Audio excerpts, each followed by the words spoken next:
अच्छा भाई लोग, हम गायक कलाकार बबलू यादव और साथियन की आवाज में रियल बिरहा म्यूजिक चैनल की ओर से एक बिरहा प्रस्तुत बा। उम्मीद बा, भरोसा बा, जैसे अपने भाई के हर बिरहा के स्नेह प्यार दिलन वैसे बिरहा के भी सम्मान प्यार देवे का काम करिए ना आप श्रोता साथी। ये दुनिया में ये भैया हर माई बाबू के अपनी औलाद से बड़ी उम्मीद होले। हर माई बाप का सपना होला हमार बचवा बड़ा हुई हन, चाहे बिटिया हो चाहे बेटा हो। हर माई बाप को उम्मीद होले बचवा बड़ा हो के लायक बनी, बुढ़ौती के लाठी बनी।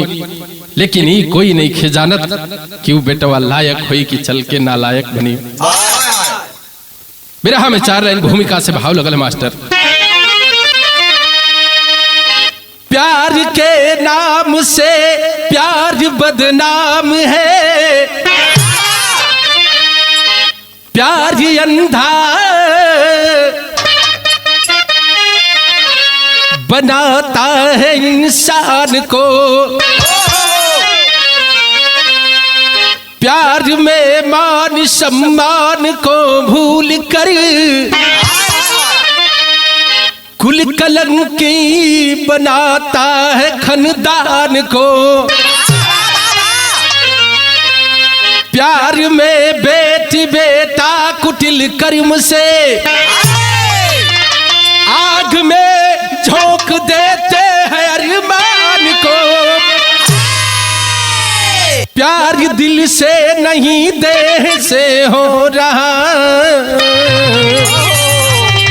देख कर शर्म आती है भगवान को।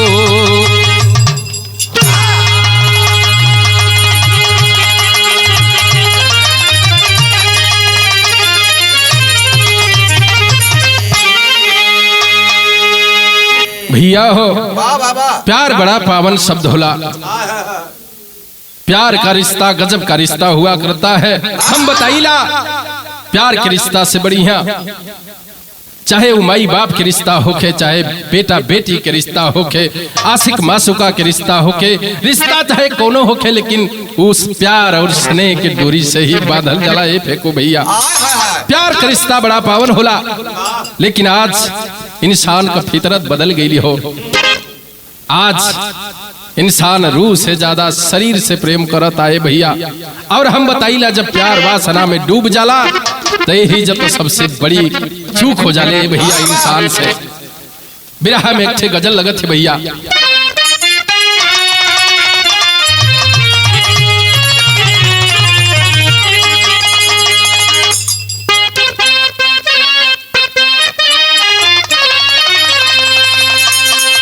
दिखाए भैया हमारे मास्टर संकेत करत हुन कौन वासिक अपनी मासूका से सवाल कर रहा है, कह रहा है क्या? अरे राय है वफा, राहे वफा में मुझको भी, अरे राहे वफा में मुझको भी तू आज माँ के दे। राहे वफा में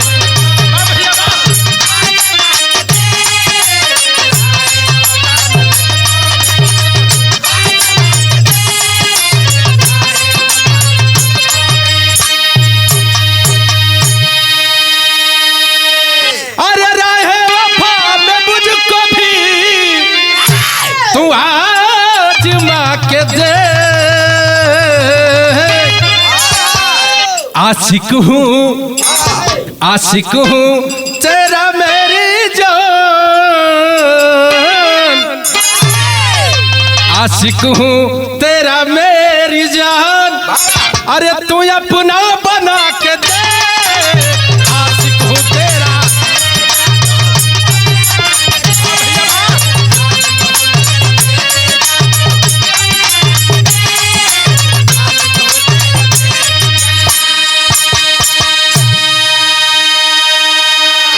लेकिन ये भैया हम बताइला प्यार तो भगवान कन्हैया जैसन लोग कहले भैया।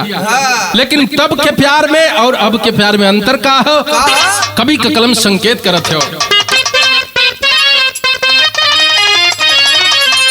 अरे मतलब बदल के रख दिया है, मतलब बदल के रख दिया है। अरे इंसान प्यार का मतलब बदल के रख दिया है।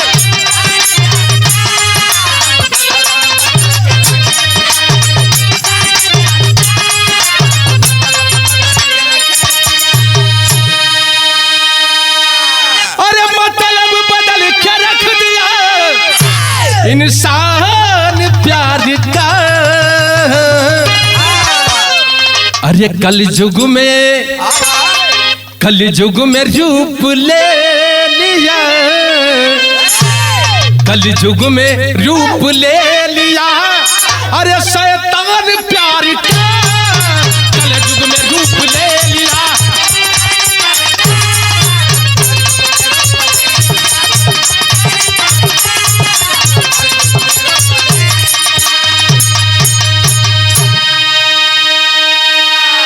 भैया हो, इंसान के रूप में जगह जगह पर आज भेड़िया छिपल होनी। भैया इंसान का फितरत बिल्कुल बदल चुकल हो। यही लिए कभी का कलम संकेत करत हो, कहानी का शुरुआत हो गई मास्टर।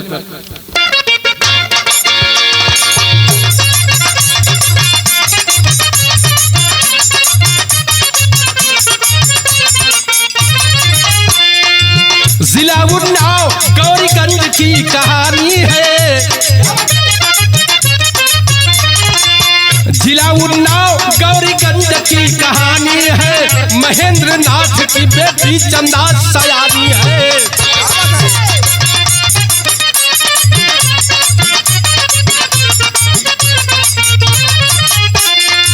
भैया हो, उन्नाव जिला के अंतर्गत एक गरीब किसान, और वो गरीब किसान के नाम बतावल गई महेंद्र नाथ। महेंद्र नाथ पति पत्नी के बीच में भगवान एक ही थे बिटिया दिले हुन। माई बाबू बड़ा प्यार से बेटी के नाम चंदा रख ले हुन, और बिटिया के नाम चंदा रख के माई बाबू पालत पोसत हुन। हो थका परिश्रम करके बाबू बीए तक पढ़ाए हैं, परिश्रम करके बाबू बीए तक पढ़ाए हैं। बड़े अरमान से शादी उनकी रचाए हैं।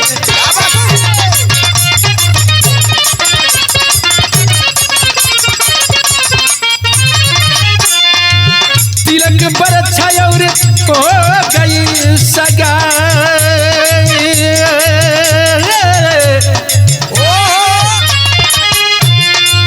तिलक बरछा और हो गई सगाई है।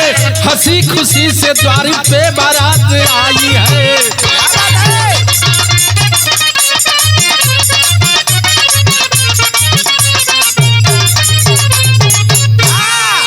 भैया हो, वो दिने हर माई बाबू का सीना चौड़ा हो जाला। जोने दिने माई बाबू के लायक बेटवा अपने सर पे सियारा बांध के भैया और बारात लेके जब चला ला तो हर माई बाप का छाती चौड़ी हो जाले, गर्व से अपने आप के खुशी महसूस कर लेने भैया। और वही जब बेटी के विदाई होले तो एक तरफ पूरे नैहर के लोग गम में डूब जाला। बहन बिटिया चाहे हमारे घर का हो कहे आपके घर का हो कहे, जब नैहरा से ससुर के तरफ चले नहीं तो लोगन के बड़ा तकलीफ होला, दुख होले, हर बात याद आवेले भैया। आखिर महेंद्र भैया दुनिया से अलग नहीं खे। महेंद्र भैया अपने बिटिया के सगाई कैलन, तिलक बरच्छा भइले भैया, और दुआरे बारात आ गई। और जब बारात आई दुआरे तो बैंड बाजा बजाता। आज जब बैंड बाजा बजत माहौल कैसन है, एक से तरज लागल।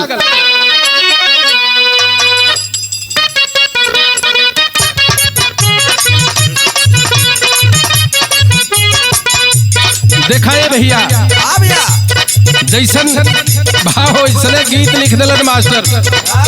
कौनो नयका जमाना के लइका, कौनो नयका जमाना के लइकी के समझावत रहे। कहे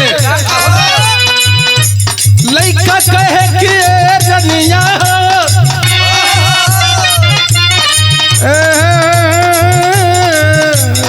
हमार प्यारी, अरे बारू तू हसीन गोरी बड़ा नमकीन हो।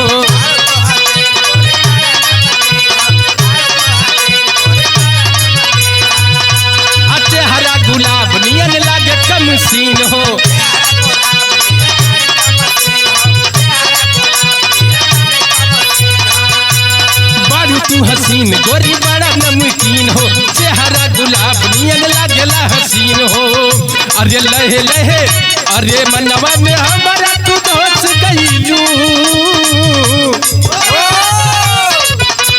मनवा में हमारा तू बस गईलू, लहे लहे दिल में धस गईलू, अरे मनवा में हमारा तू।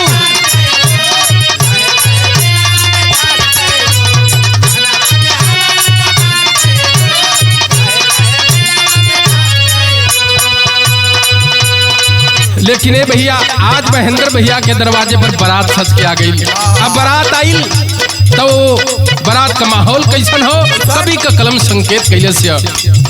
अरे ले के बारात देखा ले सजनवा,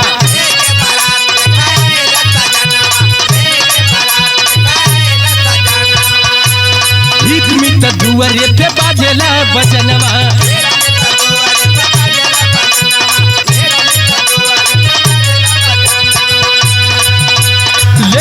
बारात देखा ले सजनवा, हित मित दुआरे पे बाजेला बजनवा, अरे घरवा या गनवा या जोर भइले, घरवा या गनवा या जोर भइले, कह सबही के मनवा विभोर भइले, घरवा या गनवा या जोर भइले।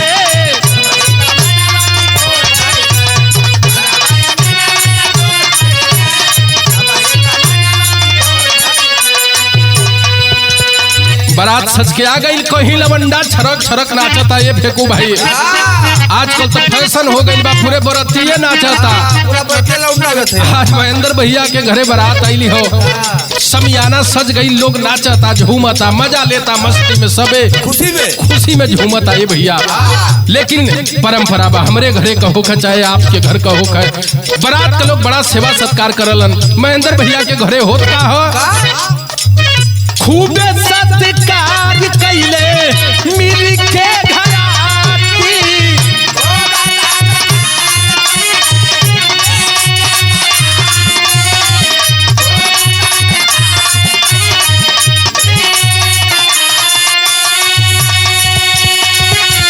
मस्ती में झूमे नाचे सगरो घराती, मस्ती में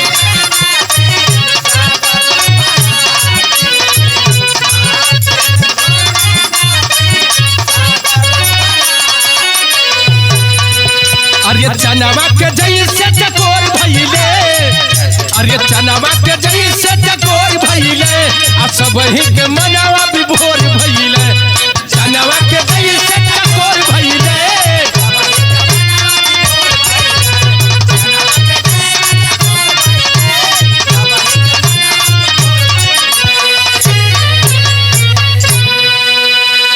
भैया हो बारात का लोग बड़ा खुश बा, घरतिया पक्ष के लोग तन मन से खूब लाग के बारात के सेवा कैले भैया, लेकिन अब ही लोग मानत नहीं खे। आखिर समियाना सजल जाता ये डबू भैया, माहौल कैसे कैसे बदलता, गीत बदलल हो।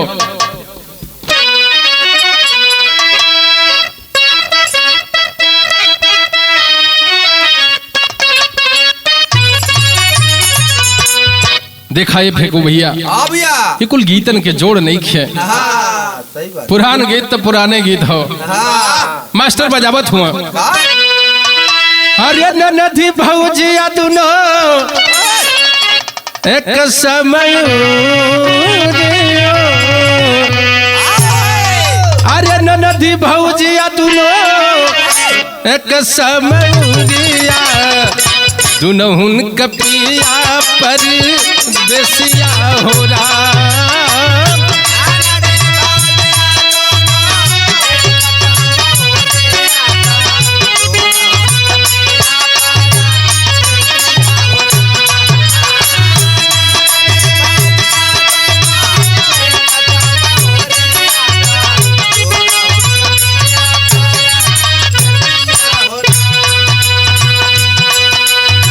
आज महेंद्र भैया के दरवाजे पर बारात आई हो, लोग मगन हो, लेकिन माई बहनी जैसन की हर घरे के परंपरा बात चलत नहीं, दुल्हा परिचय बदे माई बहनी लोग ओ समय के बहाव कभी जी लिखला न का, बाजे बैंड बाजा नाचे लगल घरते हाँ,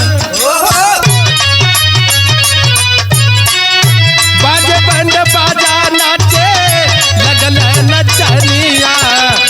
होले पर छनिया दुआरे पर हो।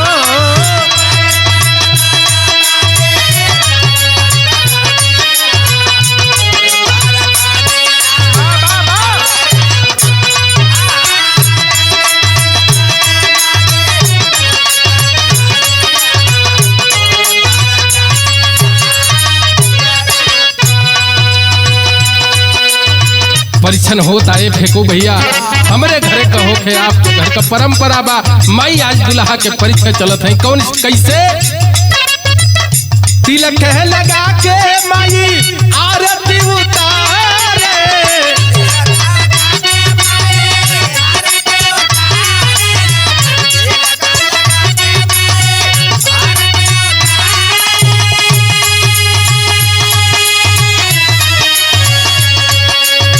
खुश हो के दूल्हा के केसिया सवारे।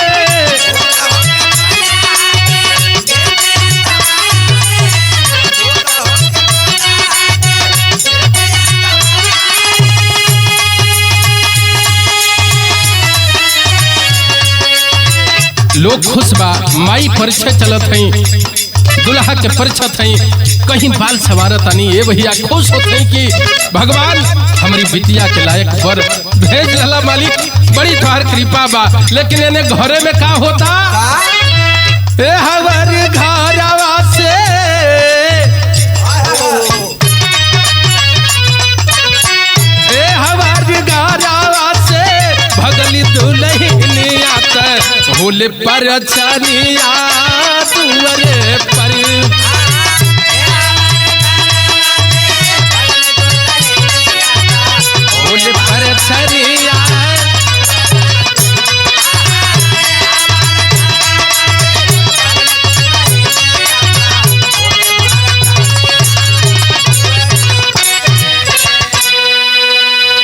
भैया हो एने लोग खुश बा माई बहनी सब लोग तमाम तरह के सपना सजावता। लेकिन ये भैया एक बार सोच के देखा कौनो भी माई बाप के दिल पर का बीती। एने दरवाजे बारात आई लोग है उन्हें बिटिया अगर फरार हो जाए भैया माई बाबू के दशा का हुई। एक बार अपने दिल से सोच के देखा खबर लागल जब खबर बढ़े आई ले भैया धीरे धीरे गुजगुजाहट होखे लागल। जौने बिटिया के बारात आइल बा बेटी घर में नहीं खे।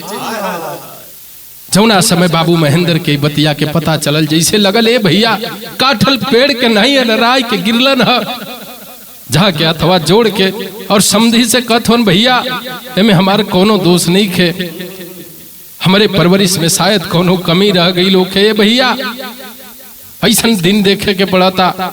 हाथ जोड़ के बाबू बार बार माफी मांगत हो लेकिन दुल्हा के बाप माने के तैयार नहीं थे।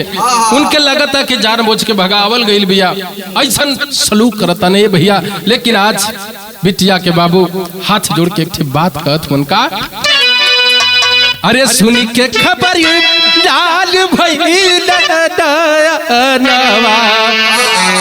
असमधी जी गईल नगुसिया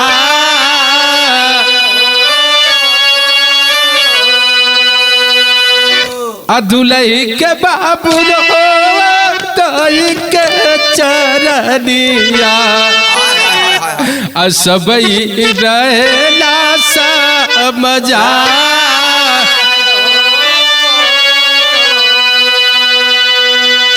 भैया हो आज बिटिया के बाप लाचार होके समधी जी के पैर पर अपन पगड़ी पटक दिलन कहलन हमारी इज्जत अब आप लोगन के हाथ है ये भैया चाहत राख ला नहीं तो फिर जबन सजा देवा लोग अब ऐसे बड़ियार सजा का हो सकेले जब हमारा औलादे नालायक निकल गई पगड़ी डूब गई अब ऐसे बड़ियार सजा एक ठे बाप खातिर का हो सकेले भैया।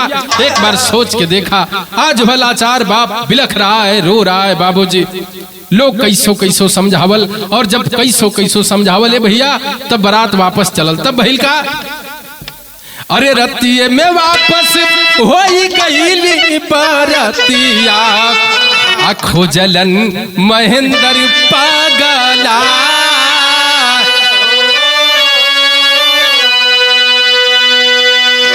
भैया हो बारात वापस चली गई। और जब बारात वापस चल गई, बाबू बिटिया के तलाश करत हन गांवपुर के मदद से। गांवपुर के लोग भी पता लगावत आखिर गई किधर, लेकिन कुछ पता नहीं खे चलत। आखिर बारात वापस चली गई। हर बाबू जब कोनो चारा ना चलल तो धीरे से चलन है थाने की ओर। जाके दरोगा साहब से हाथ जोड़ करके और विनती करते हैं, साहब हमारी बिटिया के पता लगा दो साहब, बेटी कल से लापता है और बिटिया के कुछ पता नहीं खे साहब। आखिरकार दरोगा साहब देर नहीं किए और दरोगा साहब करते हैं क्या, एक ठे गीत लागल।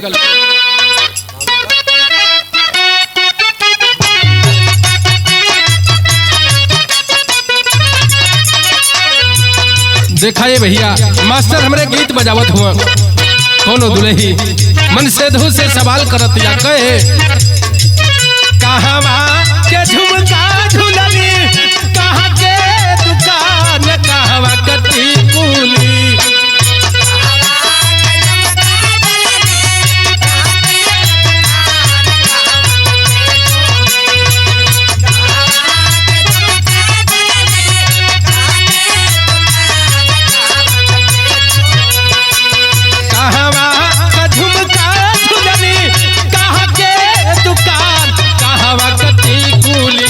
टिकुलिया मारो जान, कहवा कटी कुली, टिकुलिया मारो जान।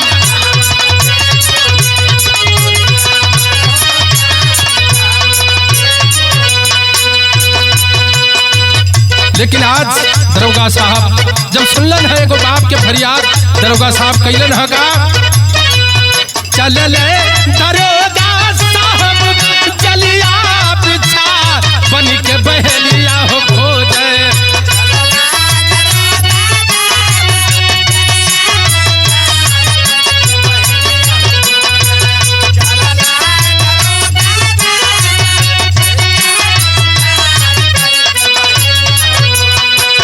चल ले दरोगा साहब चलिया सजा, बन के बहलिया हो खोजे, आपन जलिया बिछा, बन के बहलिया हो खोज, आपन जलिया बिछाए।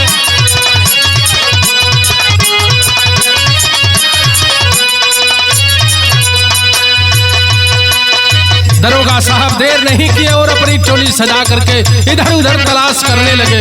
और तलाश करत करत थे भैया दरोगा साहब पहुंचलन कहाँ, आखिरकार खोजते खोजते जब दूसरे थाने के लोगों को इतला किया गया और जब पुलिस हरकत में आई है भैया, फेंको भैया, तब पकड़ाइल कहाँ, कभी लिखत हुन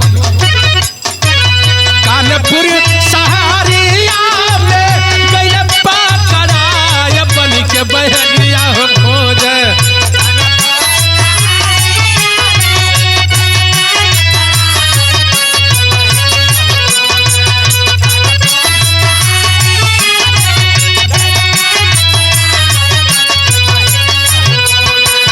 कानपुर सहारिया में गइल पकड़ाय, बन के बहलिया हो खोज, आपन जलिया बिछा, बन के बहलिया हो खोज, आपन जलिया बिछा।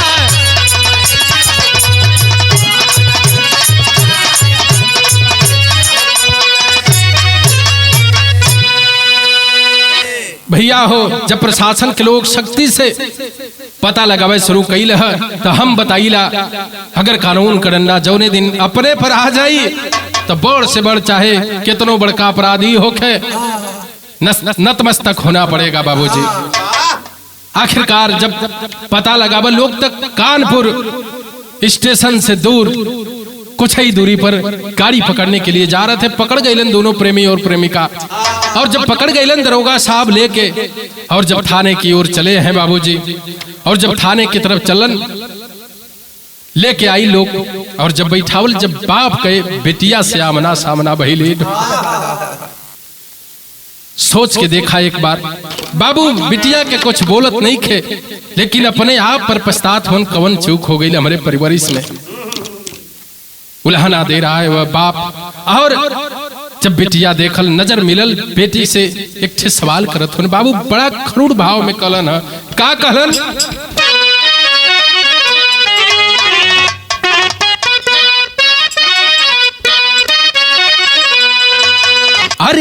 पगरिया मोरी डूबलू बिटिया, अरे पगरिया मोरी डूबलू हो पगरिया मोरी डूबलू बिटिया, त कवने कसूर का बदला हमसे तू चुकवलू, अरे चुकवलू अब चुकवलू।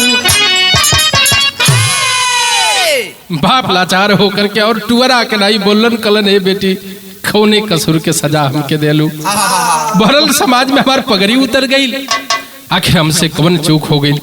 ही बतिया अगर तो के यह करे के रहल कहले हो तू हम प्रेम से कह दिले होती, शादी ब्याह इज्जत से कह दिले होती, लेकिन ये का कहलू बेटी अब तो हमके समाज में मुंह दिखावे के लायक नहीं ना छोड़लू। लेकिन दरोगा साहब पकड़े हैं आशिक के हाथ को, और जब ये सरऊ के पकड़लन तो लेके थाने की ओर चलन, और दरोगा साहब फटकार के एक बात कहत हुआ, फेंको भैया पापट में।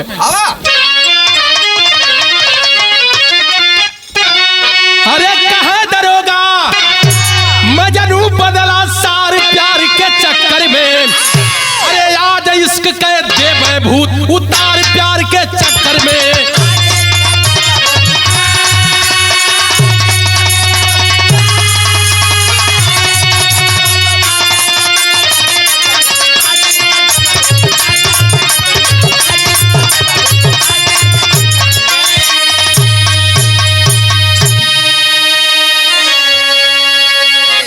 अरे खून पसीना बहा के बाबू तो गजब पड़ावल हो, रोशन करबा नाम बेटा सपना खूब सजवल हो, अरे माई बाप के जियते जहला मार प्यार के चक्कर में, अरे जियते ले तोहरो भूत उतार प्यार के चक्कर में।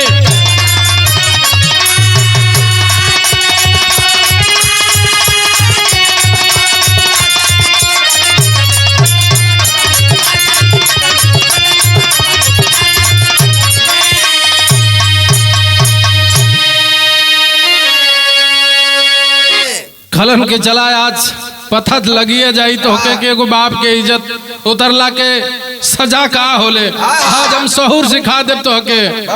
जब दोनों प्रेमी और प्रेमिका को थाने की तरफ लेके आए हैं बाबूजी, और जब अइलन है दरोगा साहब जब थाने के अंदर पूछना शुरू करते हैं, तब बहिला का आल्हा में भाव दरोगा साहब करते हैं क्या, अरे धैले दरोगा साहब वही चंदा के कलैया भैया,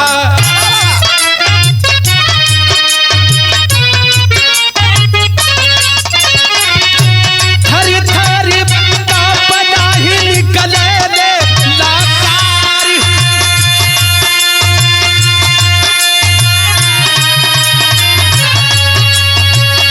जीवन माई दूधवा या के तोहके बदली बिटिया,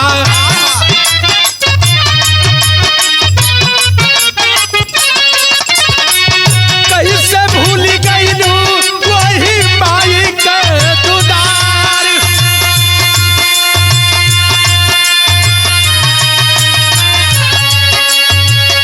आज दरोगा साहब समझा रहे हैं, हे बेटी एगो माई बाप के अपने औलाद से बड़ा उम्मीद होला बेटिया, आखिर ये कवन कदम उठा ले लो बेटी, का वो दिन याद ना आई जब माई तो के गोद में बिठा के और अचरा उड़ा के दूध पियावत रहे, वो दिन कैसे भुला गईलू है बेटिया। आखिर ऐसा ना करे के चाहत रही, इशारा करत हुन दरोगा साहब का, गोदिया में लेके बाबू तो के खेलवल जइया,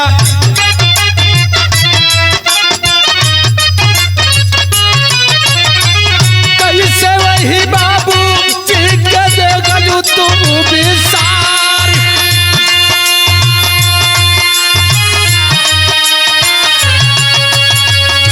जवने भाई के राखी बंधल तू कलैया बहिनी,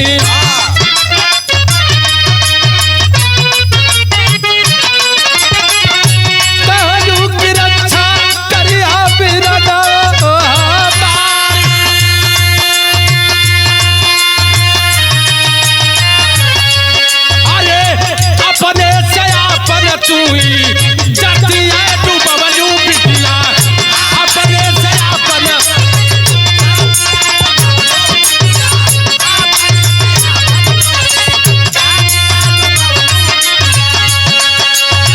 बोला कैसे रक्षा करी बिना ना हो तोहार।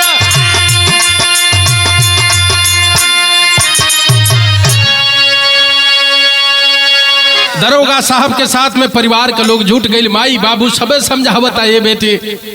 आखिर एगो माई के ममता, एगो बाप के प्यार दुलार कैसे भुला गईलू।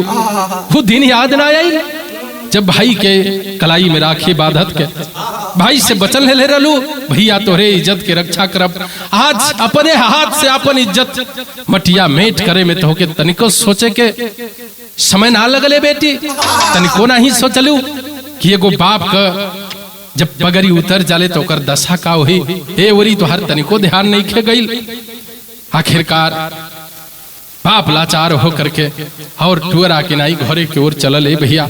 और जब परिवार के लोग घर की ओर चलल तब कवि जी हमारे प्रदीप कवि का कलम एक ठे नसीहत भरी लाइन आखिरी लाइन में देलन है।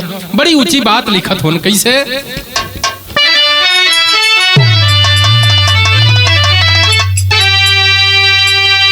अरे बेटा बेटी कुल का जब डूबई है पगड़ी अपने खून पे बतावा अब भरोसा के करी।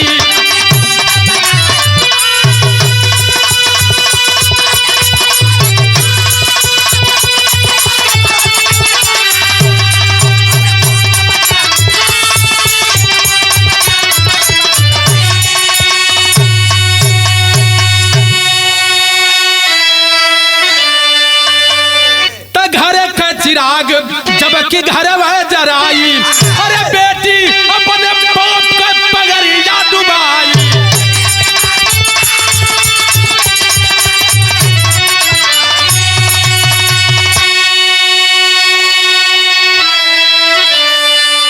तो समाज में जब इज्जत का जनाजा निकली तो अपने खून पर बताओ अब भरोसा के करी।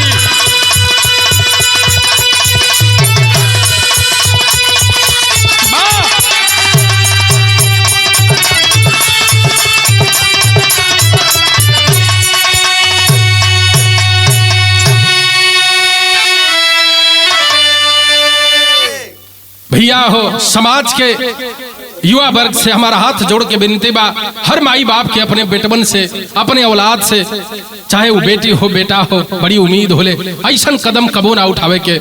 एगो माई बाप के पगड़ी जब भरल समाज में डूबेले वो दिने माई बाप जियते मर जालन हो भैया। तो हमारा हाथ जोड़िया बा ए मंच के ओर से बिरहा के माध्यम से आप युवा भैया लोगन से ऐसा कदम मत उठावा। माई बाप के राजा मंदी से ही कोनो काम होके के चाहिए और जौन काम प्यार से हो सकला जबरदस्ती कबो ना सफल हुई है भैया। आखिरकार मरता क्या नहीं करता। बाप और पूरे परिवार के लोग अपने घर की ओर चल दिए। आखिरी लाइन में भाव गुरु बिहारी गुरु गणेश गुरु राम लाल नरेश राज नारायण स्वर्ग कहा दुख में कबीर रमेश। अरे पगड़िया मोरे डूबवलू बिटिया बबलू प्रदीप कवि का सारद रख पगड़िया पगड़िया मोरे